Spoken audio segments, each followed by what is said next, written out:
Kitchen করেছি, আপনারা দেখছেন। কথা লাগে বুঝি।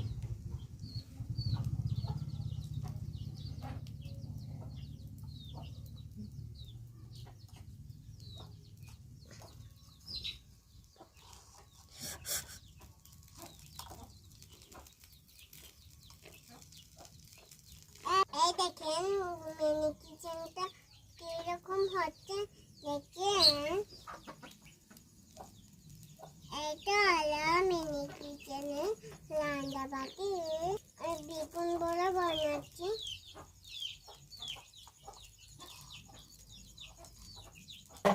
এই দেখেন কমেন্টে লিখে যাবেন।